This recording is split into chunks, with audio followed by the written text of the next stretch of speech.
बारिश के मौसम से पहले शहर के एपीएमसी मार्केट में गंदगी और खराब सफाई व्यवस्था को लेकर मनपा आयुक्त ने नाराजगी जताई है।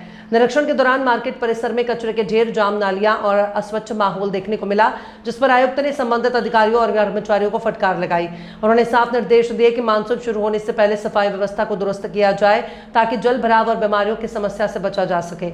मनपा आयुक्त ने कहा कि बाजार जैसे संवेदनशील इलाकों में साफ सफाई को लेकर किसी भी तरह की लापरवाही स्वीकार नहीं की जाएगी। उन्होंने अधिकारियों को नियमित मॉनिटरिंग करने और तय समय सीमा के भीतर सफाई कार्य पूरा करने के निर्देश भी दिए। एपीएमसी मार्केट में मनपा आयुक्त के निरीक्षण के दौरान कई जगहों पर कचरे का अंबार और गंदगी फैली हुई दिखाई दी। बारिश से पहले भी नालियों की सफाई पूरी नहीं होने पर आयुक्त ने अधिकारियों से जवाब मांगा। उन्होंने कहा कि बाजार में रोजाना बड़ी संख्या में व्यापारी और आम लोग आते हैं और ऐसे में सफाई व्यवस्था में लापरवाही बिल्कुल बर्दाश्त नहीं की जाएगी। निरीक्षण के दौरान आयुक्त ने सफाई कर्मचारियों को नियमित रूप से इसका कचरा उठाने और ड्रेनेज लाइन की सफाई सुनिश्चित करने के निर्देश दिए। उन्होंने कहा कि बारिश के दौरान जल भराव की स्थिति न बने, इसके लिए पहले से तैयारी करना बेहद जरूरी है। मनपा आयुक्त ने चेतावनी दी कि यदि सफाई व्यवस्था में सुधार नहीं हुआ तो जिम्मेदार अधिकारियों के खिलाफ कार्रवाई की जाएगी। वहीं व्यापारियों ने भी मार्केट में सफाई और मूलभूत सुविधाओं को बेहतर बनाने की मांग उठाई है।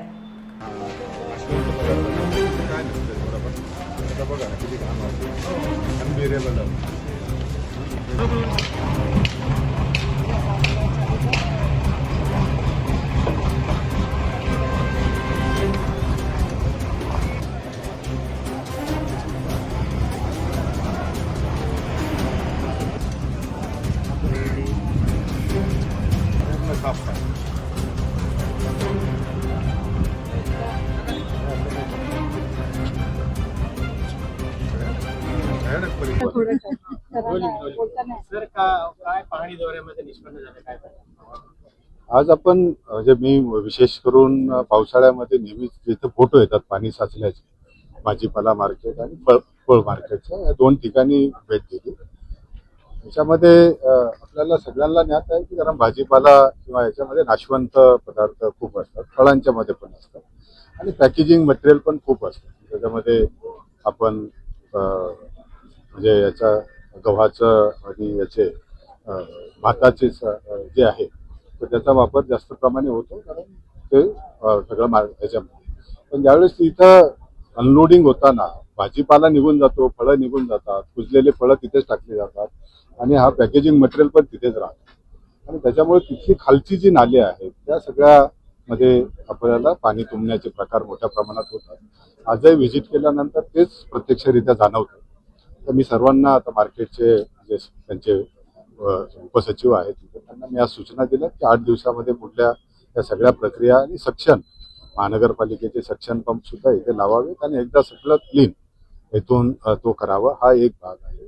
दुसरा, जिथे पाणी साचतं तिथे रस्त्याची उंची आणि बाजाराची जे आहे ते दोन्हीमध्ये मोठी तफावत, म्हणजे आपल्याला खाली बाजार खाली आहे, रस्ता वर आहे, त्यामुळे रस्त्यावरचं पाणी पुन्हा खाली येतो आणि बाजारात तयार होणारं पाणी सुद्धा नालीपर्यंत जाण्यासाठी तिथे सुद्धा चढ आहे।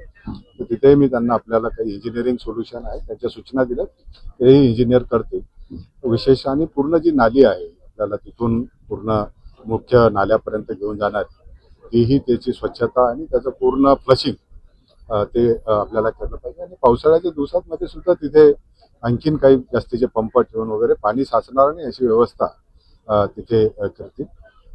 मला अपेक्षा आहे की बाजार समितीमध्ये सचिव आहेत किंवा त्यांचे जे सगळे स्टाफ आहेत त्याच्यावर ते काम करतील आणि भविष्याच्या दृष्टीने पण आपल्याला नेहमी बघितलं पाहिजे की जिथून आपला भाजीपाला आणि फळं येतात ती जागा सगळ्यात जास्त स्वच्छ राहिली पाहिजे। तर याच्यासाठी त्यांच्या स्तरावर आम्ही पुन्हा एकदा बैठक घेऊन काय नियोजन करता येईल, काय चांगल्या बेस्ट प्रॅक्टिसेस करता येतील त्याचा आपण अंमलबजावणी करूया आणि निश्चितपणे याच्यामध्ये सुधारणा होतील अशी अपेक्षा आहे। सर, यापूर्वी सुद्धा तुम्ही पाहणी दौरा केले होते, यापूर्वी तुम्ही इन्स्ट्रक्शन दिले होते पण तेच अंमलबजावणी झाली नाही। एक आपल्याला लक्षात घेतलं पाहिजे की एक स्वतंत्र दोन संस्था आहेत। महानगरपालिका जसं एक मार्केट आहे, एक स्वतंत्र संस्था आहे, त्याची मॅनेजमेंट कमिटी आहे, अधिकारी बदलत राहतात, काही गोष्टी होतात, काही राहतात।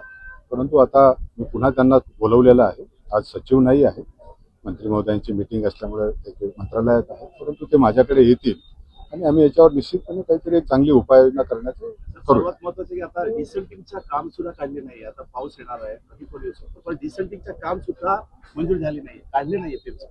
मी आता त्यांना सूचना दिल्यात, कारण त्या संस्थेचं काय मी दररोज काय रिपोर्टिंग पाहत नाही, परंतु पावसाळ्याच्या दिवसाच्या दृष्टीने इथलं पाणी महानगरपालिकेच्या नाल्यांना येतो, तिथं अडचण होणे, नागरिकांना त्रास होऊ नये या भूमिकेतून मी इथं सगळी पाहणी करत असताना त्यांना मी सूचना दिल्यात. मला अपेक्षा आहे की ते आता त्याच्यावर काम करतील. शेवटचा प्रश्न, या शहरामधील गावगावच्या बाकी परिसर असे स्वच्छ आहेत, मात्र तुम्हाला या एका मार्केटमधून दुसऱ्या मार्केटमध्ये येताना चक्क कानावर रुमाल ठेवून किंवा तो संताप पाहायला मिळाला, अपेक्षित होता असं काहीतरी, एवढं घाण असेल असं, कारण तुमच्या चेहऱ्यावर तो संताप पाहायला मिळाला. आयुक्त म्हणून नाही तर एक नागरिक म्हणून तुम्ही ज्या वेदना व्यक्त केल्या, काय म्हणाल? बघा, आपल्याला अशी परिस्थिती, तुम्ही माझ्याबरोबर होता त्यामुळे वेगळ्याने त्याच्यामध्ये बोलणं की चांगलं नाही. त्याच्यामध्ये मला ज्या सूचना त्यांना द्यायच्या त्याही मी सूचना दिल्या. अपेक्षा व्यक्त करतो मी आता की त्याच्यामध्ये बदल होतील. 8 दिवसानंतर मी पुन्हा माझी एखादी टीम पाठवून मी त्याचा अहवाल घेईल, बरोबर, आणि त्याच्यामध्ये बदल होण्यासाठी आपण प्रयत्न करूया. आहे वस्तुस्थिती, ती सगळं नाकारता येत नाही. सर, कचऱ्याचं साम्राज्य इथे आहे असं दिसतंय की दैनंदिन कचरा देखील उचलला जातोय की नाही असा प्रश्न निर्माण होतो. हा कचरा दैनंदिन उचलला जातो, फक्त त्याच्या वेळा ज्या आहेत त्या पाळल्या जात नाहीत असं दिसतंय.